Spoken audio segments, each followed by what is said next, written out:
What's the most frightening thing that you have ever experienced in your life? I'm sure that you've experienced some pretty horrific stuff. A lot of us have.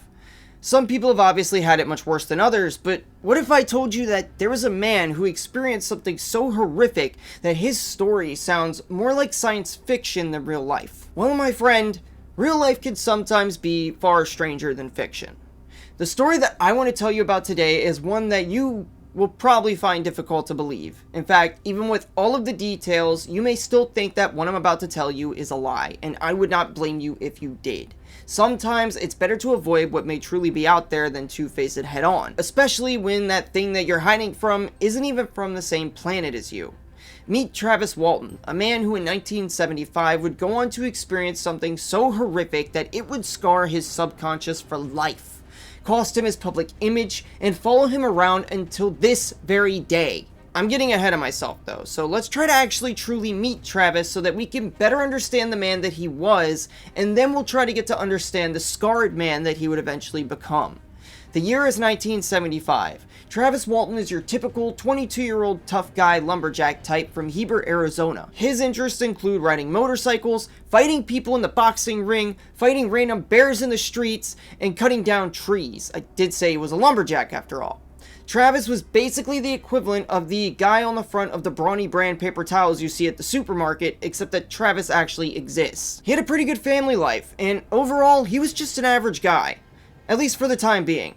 But that would all change. You see, Travis had a job that he was contracted to do clearing out old trees and brush from a forest, and the reason that he was tasked with this was so that they could prevent potential forest fires from happening in the Apache Site-Greaves National Forest. He worked with a crew of 6 other guys, and they would work as a team under the company named Timber Stand Improvement to clear out the woods and protect the forest. In a way, you could argue that the events to come were just as frightening for Travis's co-workers as they were for Travis himself. His co-workers' names were Mike Rogers, Travis's boss of 10 years, Alan Dallas, Ken Peterson, Dwayne Smith, John Gillette, and Steve Pierce. On November 5th of 1975, it was a relatively normal workday for the group. They were working as fast as they possibly could to try to complete their logging contract since the deadline was quickly approaching, and they were really rushing to try to clear this forest out as fast as possible. These guys weren't using heavy equipment for this either. The only equipment that these guys had were chainsaws, axes, and regular saws, so it was really down to their manpower to see through this contract's completion. Because of this, the 6 of them worked an extra long day this day, and eventually nighttime would roll around, and they were all still out in the woods working. The 6 of them, having finished with the area that they were working on, began loading up the equipment and putting it in the truck, getting ready to head out for the day. They began driving, but they really didn't get that far before they would notice an extremely bright light coming through the trees that they originally had mistaken for the moon. The men quickly realized, though, that this light could not possibly be the moon, because they were driving along and they could clearly see the moon in the night sky on the opposite side of them. So at this point, things are starting to get strange for the guys. The light itself was already very out of the ordinary. After all, it's really not normal to see any light in the middle of the woods at night, let alone a light so bright that you mistake it for the full moon. Unsure of what they were looking at, several ideas started to cross their minds, like maybe this light was a tent light or a campfire, but it was honestly just way too bright for that, so they kind of wrote that idea off. Then they considered maybe a plane crash, but they really had no idea what it was that they were actually looking at. They described this light as looking like a light shining through a lampshade, a yellowish glow that was just breaking through the trees, and they started to drive towards the light out of curiosity. As they approached it, they suddenly realized that they could hear this strange high-pitched alternating frequency that sounded kind of like a beeping sound of sorts. They hadn't even stopped the truck yet, and Travis, wanting to really go see what this thing is, decides to immediately throw open the truck door and jump out. He begins to run towards this mysterious light, and now that the men are closer and can actually get a better look at the light source, they're starting to realize that this light source is actually hovering about 25 feet up off the ground. All the men in the truck begin to yell, "Hey Travis, get back in the truck!" But Travis just ignores them. He keeps going, and as he did, he slowly begins to realize that what he was doing might not be such a great idea after all. He kept running towards the light, but he slows down a bit as he's getting closer, beginning to second guess his decision. Travis's curiosity, though, still got the better of him, and he continues to head to the light, ignoring his co-workers' pleas to get back in the truck. As Travis approached the object, he could make out more details of of it, and the beeping noise began to grow louder. And on top of the increase in volume, he started to be able to hear more subtle noises layered underneath of the original beeping frequency that they were all hearing. At this point, Travis and the other men realized that what they were actually looking at was this smooth, glowing, saucer-shaped craft with a dome on top of it. And it was about that time that Travis and the others came to the full realization of what it was that they were actually looking at. It was a huge golden flying saucer, a real-life alien spaceship. The saucer began to get even louder, and the men in the truck could hear the noise was picking up. Suddenly, the ground started to shake beneath them, and the truck began to vibrate, and Mike Rogers said that he could actually feel the shaking coming up through the steering wheel of the truck. The men were still pleading with Travis to get back to the truck, and with the increase in noise and a feeling of dread starting to set in for all of the guys in the truck, all of them were really starting to panic because Travis was out there with this thing. Travis crouched down, wanting to get a closer look at the craft, and trying not to be seen by the occupants, suddenly came to the realization of, hey, maybe I really shouldn't be this close to this thing. Travis tried to get up and run away, now positioned almost directly under the craft at this point, but unfortunately, he was too slow. When he stood up, a massive flash of this bluish-green light erupted out of the bottom of the craft, and this beam of what looked like electricity fired out of it. This beam of electricity would end up directly hitting Travis right in the chest. His co-workers were in shock as they watched Travis's body light up with what looked like electricity. This electricity knocked him off of his feet and into the air, and they watched as Travis's body came back down to earth, almost lifeless looking, and bounced around like a rag doll. The men just sat there in shock for a moment, thinking, oh my god, our friend is dead. When they came to their senses, though, they began to drive off in a panic, but really didn't get that far before that panic subsided, at least a little bit, and feelings of guilt for leaving Travis behind began to wash over them. They got about a couple miles away from where it all happened before they stopped and got out of the truck. Mike, not only being Travis's boss, but also his best friend for the last 10 years or so, began to argue with the others about going back to get Travis, feeling guilty for having left him behind. The men were initially worried that they had been maybe being followed by this unknown object they had just seen in the woods, so they were not very keen to go back and look for Travis out of their own safety.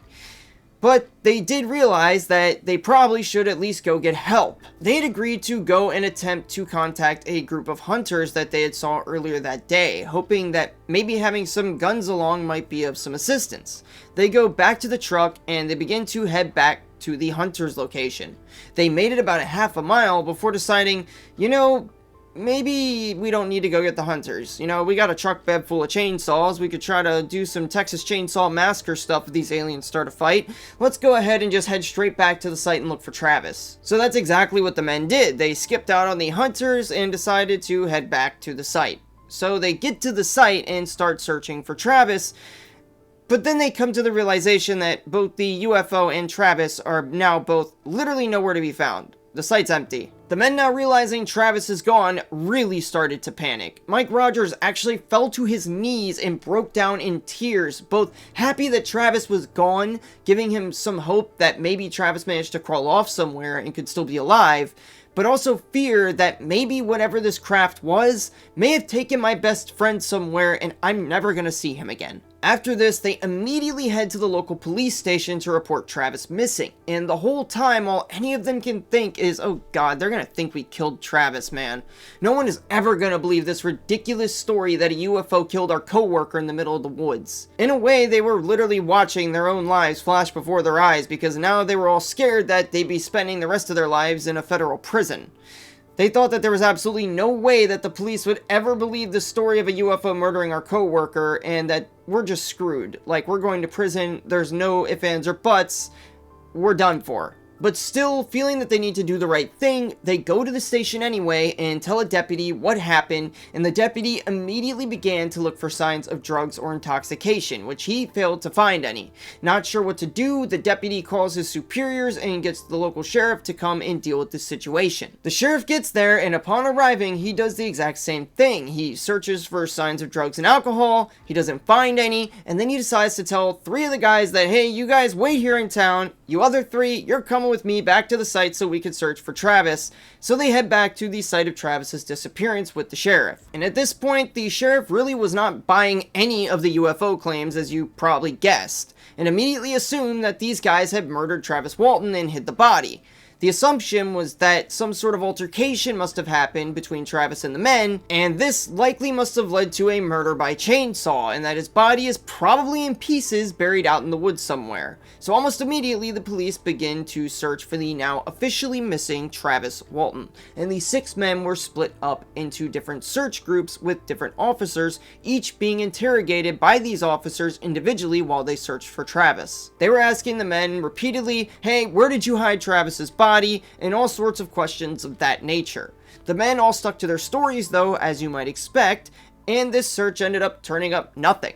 At one point during the search, the sheriff actually had to ask for a Geiger counter to be brought down, almost starting to somewhat maybe sort of believe this UFO nonsense, but not really, but just wanting to be on the safe side that, hey, maybe if it did happen, maybe this area is radioactive. Let's just check it for the sake of checking it so we cover all our bases. So that's exactly what they do. They take the Geiger counter, the police start searching around the area with the Geiger counter of where Travis disappeared, and it turns out that the area was radioactive to the point that the Geiger counter's readings were literally maxed out.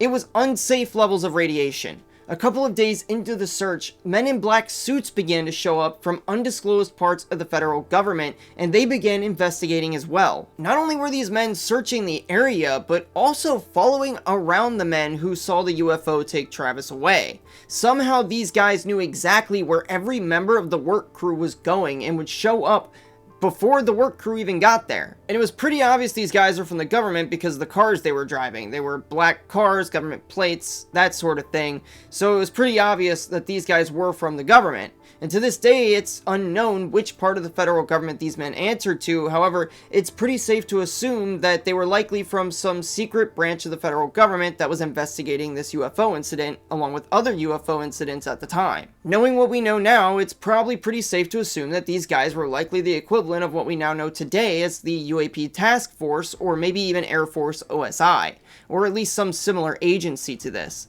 This isn't exactly rare in these sorts of cases, as men in black were widely reported when following up with UFO cases, so the government must have felt that this case had some sort of merit, or at least was interesting enough that they should send government goons to investigate. The search continued, and a few days into the search, the police made the 6 men submit to lie detector tests in an attempt to prove that they actually had killed Travis Walton.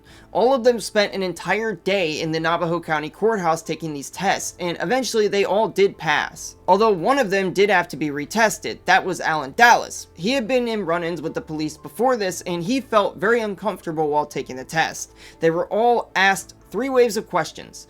In the first 2 rounds of questions on the test, Alan had actually managed to pass before freaking out and freeing himself from the testing equipment. The reason he freaked out is because he was really under the assumption that he was about to be thrown in prison for murder, and he already hated the cops, so that didn't help anything.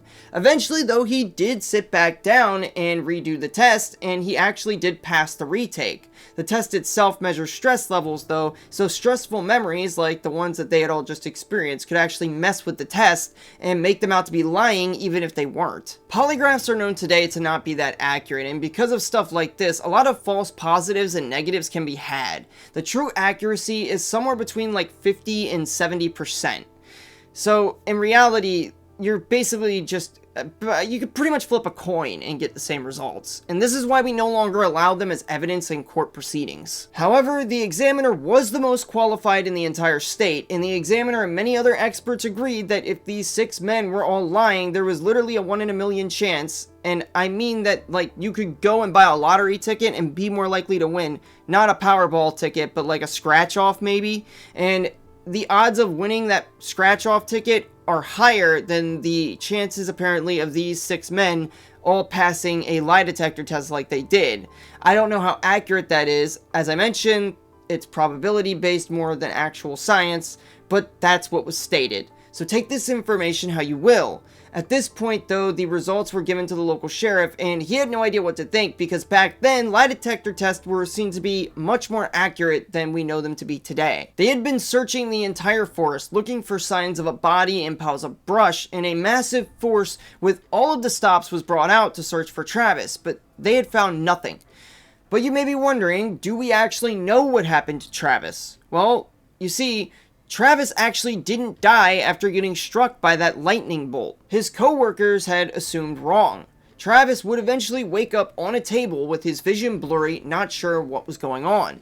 When he regained his vision, he realized that there was some sort of a large metal device with lights on it, almost like a box with wires sitting on his chest. He thought that maybe he was in the hospital, and then he thought he saw 3 men that he assumed were doctors standing over top of him. But once his vision finally settled in, he could see that these 3 doctors were actually 3 large-headed creatures with gray skin and black eyes. These supposed doctors were actually what we know today as gray aliens. Coming to this realization, Travis immediately sits up in a panic and starts to freak out. He throws the device off his chest, pushes one of the aliens that are closest to him as hard as he can, sending this alien flying back, and in the process of doing so, realizing that these beings hardly weigh anything, and then in a panic he begins to look for anything that he can use as a weapon. Eventually, he grabs something off a table of what he assumed were medical devices. It was some sort of a glass tube-like device. He breaks the end off of it and starts swinging it around at the aliens wildly like he's in some kind of a bar fight. All Travis can think is, God, I just need these things to back off. I need to get out of here. I don't know where I am.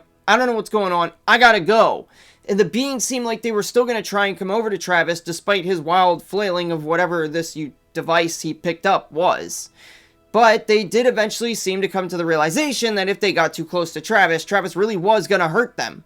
So I guess they decided that, maybe this isn't worth it. So they all just gestured like, what the hell, man? And they all just turn around and leave the room, making a left out of the room. Travis, now realizing that these beings are gone, decides to follow them, but he doesn't want to run into them again. So he makes sure to go right, the opposite direction that these beings went, just to avoid any possible chances that there, could be a rerun-in with them. Travis gets out into the hallway, makes the right as I mentioned, but he starts noticing something. He kind of can't breathe. The air where he is extremely thin. So he desperately begins to look for a door handle, and he sees these flat walls, but they look like they should be doors. Like there's parts of the wall that look like they should be able to be opened, but the doors aren't reacting to Travis, if these were doors at all. At this point, Travis is just desperately looking for a door handle so he could open one of these doors, but the walls in these doors were all just super smooth metal. There was nothing to grab. All he could do was feel around. He's struggling for oxygen at this point, and in his mind, all he could think of is, I gotta get out of here or I'm gonna die. He's thinking, look, if I could just find a door. This thing was only like 25 feet off the ground when I saw it. So maybe I could just jump out, make that jump, just go to the ground, and if I break my legs or something, fine, but at least I get away from whatever these creatures are. However, Travis would fail to find a door, but eventually Travis did come across this room with a chair in it and a big panoramic glass view out of the craft that he initially thought was some type of an observatory. Outside of the craft, Travis saw what looked like distant stars and planets. Not knowing what to do, just knowing that he had to get back to Earth, he decides to sit down in this chair and begins to mess with these weird colorful lights that are on the arm of the chair, and he just assumed that these were some type of buttons. In his mind, he's thinking, maybe if I press the right one of these doors will open. That didn't happen though. Instead, these stars outside of the craft began to move. They all just began to rotate, and Travis thinks this was accidentally because he had found the ship's controls, and having no idea what he was doing, just began button mashing like a child playing a video game for the first time in his life. Suddenly, a figure began to appear in the doorway, and when it actually got into the doorway, the shadow gets cast over Travis and it grabs his attention. Travis turns around and realizes that this figure wasn't one of the aliens, it was a human. He gets a good look at it, and this man that's dressed like an astronaut, literally wearing an astronaut helmet, the whole suit, all of that stuff. Travis sees this and he's just ecstatic. He's thinking, oh man, the government must have sent somebody to save me. This guy's a human. And he runs up to this unknown person and just starts pleading with him. Please, man, you gotta get me out of here. You gotta save me. I don't know where I am. I need to get back to Earth. Travis is now at this point just ecstatic to at least see another human being after having just fought off 3 great aliens. He can't help but think, man, this guy's gonna save me. He's gonna get me off this ship. I'm gonna go with him. NASA must have sent this guy, or the Air Force. He's here to intervene in my abduction and take me back to Earth. This is my ticket to freedom. So Travis starts begging the guy to take him out of here. Let's go. The guy, as I mentioned, doesn't say anything. He just stands there with this expressionless face and a creepy grin occasionally. And then, out of nowhere, with Travis not thinking anything of the weird behavior, just grabs Travis by the arm. And as Travis is trying to talk to him, Travis thinks, well, maybe this guy is just, ignoring me because he can't hear me. So I'm not going to bother. Let's just, I'm just going to go with him. Why not? I have no other options here. So Travis, he just doesn't fight. He just gets dragged along by this guy like this guy's leading a stray puppy somewhere. And eventually they get to one of those smooth looking door things I mentioned earlier, which, guess what? It was a door. And that door opens without the man doing anything. He doesn't press any buttons. He doesn't open a door handle. The door just opens. But when Travis walked in front of the door earlier, the door didn't react at all. So clearly it's not a pressure sensor, so there must be some other mechanism that makes this door open. But that's not important because they go through the door and they get to this room because the rest of the ship was very dimly lit. So when they get to this room, Travis notices that the light here is a lot brighter than the rest of the ship, and it's coming in from beyond the door. Then he feels this cool air, this breeze, rush over him, and suddenly the door behind them closes and Travis can breathe way easier now. He's actually able to breathe normally. Travis also noticed that in front of them was another door-looking thing, so he waits with this man, and he's trying to talk to this man still. The guy's not saying anything. Travis is eventually just decided, this guy can't hear me. I'm gonna stop trying. And they pretty much just stood there after a moment in silence, and this lasted for about 2 minutes before the door in front of them opened, and then they exited down this ramp. And when they got down the ramp, Travis realized that there were a bunch of these other flying saucer things just scattered about inside of this weird hangar. And at this point, Travis doesn't know if they're inside of another much bigger ship or if this is a hangar somewhere. He has no idea where they're at. And he's still not thinking it's weird because he's thinking that, well, we're off the ship. Maybe he's taking me to the escape area. Maybe we're going to get out of here still. So he's not fighting yet or anything along those lines. He's just going with this guy. The man continues to lead Travis until they eventually get to another room after they've basically traversed through the entire hangar. And when they get there, there's a male and female human, and neither of them are wearing helmets. So Travis is thinking, oh, these guys must also be from the government too. They must be here to help as well. But then he realizes that they're standing around an examination table, and then Travis slowly begins to freak out again.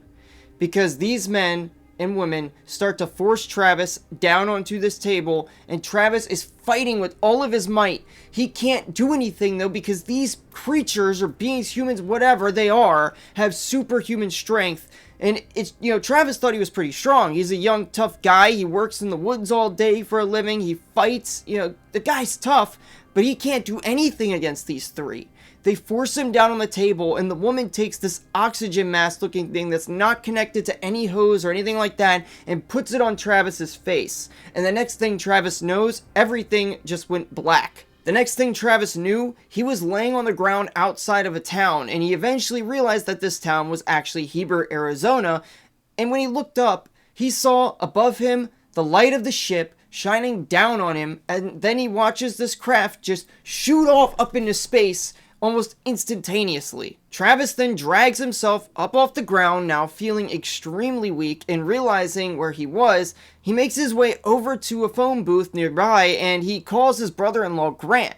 Grant initially thinks that this is somebody playing a prank on him because everyone had assumed that Travis was dead at this point. It had been 5 days and 6 hours since Travis's disappearance. And on the phone, Travis has to plead with him, "No, Grant, please don't hang up. This really is Travis. I need you to come and get me." And eventually Grant did realize that, hey, this is Travis. This isn't a joke. And he immediately has to get up, hop in his car, and go to the phone booth where Travis was. And he said that when he got there, Grant found an emaciated Travis Walton. Travis, not realizing why Grant seemed so emotional, only thought that he was gone for a couple of hours. That was until Grant told him that, man, you've been missing for 5 days, and everybody has been worried sick looking for you. Travis didn't believe him at all at first until Grant said, man, Travis, feel your face, dude. So Travis does, and he reaches down, he rubs his chin, he's silent for a moment, and realizes that he has a 5-day growth of beard. At this point, Travis realizes what's actually happened, and he breaks down in tears. He really cannot believe what just happened to him. Grant has to hold him like a baby while Travis breaks down in his arms. And they end up taking Travis back to the house, and they try to keep his return quiet at first. They want it to be a secret. They don't want anybody to know that Travis is back because Travis is very clearly traumatized. Travis's family ends up contacting a group called APRO, or APRO, a science-based UFO investigation organization who secretly decides to send Travis to a hotel in Phoenix, Arizona. He checks in there under a fake name, and they have Travis undergo a series of medical tests. In these tests, they found no trauma to Travis's head, no drugs in his system, and that Travis had lost 12 pounds, but somehow he had no ketones in his bloodstream. Ketones are what your body emits in your blood when it begins to eat its own fat and muscle to survive. Somehow Travis had lost this absurd amount of weight in only 5 days. He was severely dehydrated, but was still nourished enough by these beings that his body didn't begin to destroy itself. It was almost as if these beings knew enough about human biology to at least attempt to keep Travis alive. Shortly after, a phone operator that had heard of Travis Walton's missing person report had been listening in to a call that was placed through to Travis. Realizing that he was still alive, she decides to report it to the local police. Right after this, the police and reporters, now having caught wind of Travis's return, despite Travis being in complete shock from the whole situation and trying to lay low until he readjusted, immediately come down on him and his entire family. The police really want to know what the hell happened. They want to get Travis to come in for questioning immediately and to take a polygraph exam. And even worse than the police, the reporters, man, they are desperate to get an interview with Travis. Some having even come from far off countries like Japan just to try and learn about Travis's account and what happened to him. The crew, they were relieved. And the family was overjoyed that Travis was back, but they really did not appreciate all of this extra media attention that they were now getting. Travis would eventually undergo a polygraph test though for the National Enquirer, the first of which the tester claimed that he thought Travis had been deceiving the test by holding his breath. Travis had argued that he was still stressed out from the situation and struggled to talk about it without having a stress response. But Travis was eventually retested and he did pass a polygraph.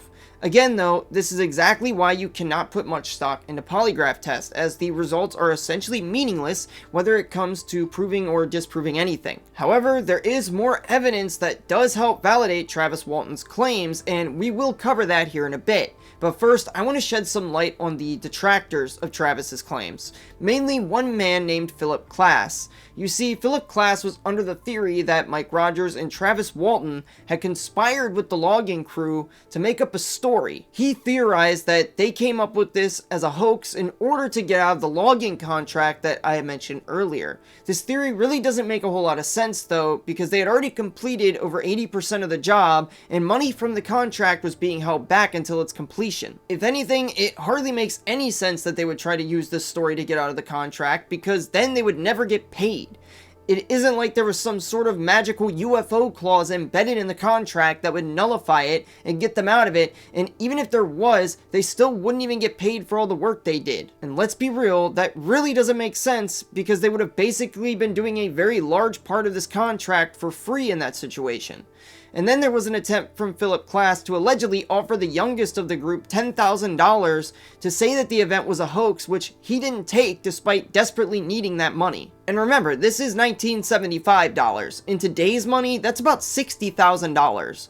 And people have speculated that the way that Klaus even got this money was because he was connected to a government agency, and that this agency likely gave him the money to try to get this story debunked and out of the papers. And this claim really isn't even that outlandish when you consider that there are confirmed groups from the government that were indeed throughout history sent out to spread disinformation and silent stories like these. Air Force OSI, which Richard Doty was a part of, comes to mind as one example, and Project Blue Book being probably probably the absolute best example. But that's a story for another time though. If you want a detailed video on Project Blue Book and the adventures of J. Allen Hynek, then feel free to leave a comment letting me know and I'll make that happen at some point.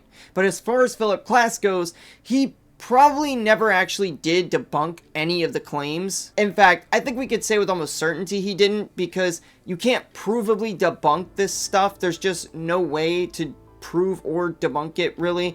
Well, there is more evidence for proving it than debunking it, but I guess you can't actually know it happened without having witnessed it yourself. But rather, Klaus just threw around a multitude of theories for why they would make this up, and it really wasn't unique to this case either for Klaus. He did this to every UFO case that he could get his hands on. So when it comes to Philip Klass's opinions, I really don't take his theories very seriously. Now, about the evidence I mentioned earlier, in 2014, Travis and a man named Ben Hansen went back to the site to search for evidence of Travis's abduction. And as you likely already guessed, considering how much time had passed, they weren't sure that there would still be any remaining there. To their surprise, though, they did find two compelling pieces of evidence at the site. The first being the rings on the trees that were in the immediate vicinity of the clearing where Travis was abducted. The ones that had been chopped down recently, the rings on the trees were all distorted. You see, rings on trees normally grow in a perfect circle pattern, but these rings were actually growing in a circle, but then like coming out towards the direction and like pointing basically to where Travis was abducted. And on top of that, the growth of the normal tree canopy as a whole was much more drastic near the abduction site and normalized to regular levels the further you got away from the abduction site. The second thing they found there were higher concentrations of magnetic materials in the soil samples from the site versus their normal control samples from areas surrounding the site in the rest of the forest. As I mentioned earlier in the story, the ground was vibrating, and it's theorized that the reason for this is because the energy the craft was emitting may have been heavily magnetized and pulled magnetic metals such as iron up from the lower levels of the soil and up to the Earth's surface, all of which cannot be found in areas surrounding the clearing where the abduction allegedly occurred, only in the clearing itself. Finally, though, to leave you guys off with something to really chew on, I want to draw attention to an interesting Facebook post made by Mike Rogers, Travis's boss, as well as his main abduction witness from the event, and this was made in 2021. Mike had posted an image saying, and I quote, "I, Michael H. Rogers, being of sound and rational mind, do hereby give notice that I am no longer to be considered a witness to Travis C. Walton's supposed abduction event of November 5th, 1975. When Mike Rogers was questioned by people about this on Facebook, asking if this means that he's saying the event never happened or if he simply just doesn't want to be associated with it anymore, he said, and I quote, "I want nothing more to do with Big T," referring to Travis specifically. The event most definitely happened, from our perspective anyway. I'm not entirely sure what he meant by that, but then in response to another post that said, in quote, "It is unfortunate that after all these years you have chosen to say the abduction never happened," Rogers replied with, and I quote, "I am not saying it didn't happen. We witnesses all took polygraph tests, remember? All I said is supposed, like in yippee, maybe. All I mean by supposed is like still steaming pasture pie, maybe. So maybe the abduction did happen, and maybe it didn't, and maybe it's still a steaming pile of manure." Then in a reply to the same post, Rogers said, and I quote, "Travis tried to keep a new remake of the movie a secret from me. He has always had his big secrets that he's kept from me, and it angered me. I tried over the last 2 weeks to reason with Big T, but to no avail. I don't believe Travis is an honest person, and therefore I want nothing to do with him." End of quote. Another member of the crew, Steve Pierce, also once said, end quote, "Travis is the most ignorant, stupid person that I've ever met in my life. He ain't got enough sense, to write the book he wrote. There ain't no way he could have wrote that book by himself. He ain't got enough common sense to write that book." Pierce also said that he never liked Travis, so in a way, not calling the event a hoax may in some way actually lend to the event's credibility, as he was actually there as a witness. And if he really hates Travis that much, he could just throw Travis under the bus and call it a hoax. But later on, Mike Rogers would go on to publicly apologize for what he said, again on Facebook. And I want to apologize for not including the post from Facebook. I'm actually banned on Facebook, so yeah, I don't have them. But I do have a couple images. So those I will share with you. In the apology, though, he wrote, "I, Michael H. Rogers, make an open apology to Travis C. Walton for anything negative I may have said against him within the last few years." It's also good to remember that Travis is also married to Mike Rogers' sister, so there could have been some family drama behind all of this. Travis would also go on to publicly apologize to Mike, saying, "I, Travis Walton, apologize to Mike Rogers, and any others who may have been offended by the exchange, for negative things that I have said about him during the last few years." Mike Rogers would then go on to say that, "I always was Travis Walton's main witness. How could I not be? I was just trying to get his undivided attention, and it worked." So guys, do with that information what you will. I'll let you guys decide down in the comments if you think this event truly happened, or if this is all just, as Mike Rogers said, a steaming pile of pasture pie manure. That's all I have for you guys for this video, though. If you enjoyed it, please don't forget to tap the subscribe button and notification bell before you go. Or, if you have more time to kill, maybe consider checking out this other video that should be popping up somewhere on the screen right about now. I hope you enjoyed, and I'll see you guys again in the next one. Peace.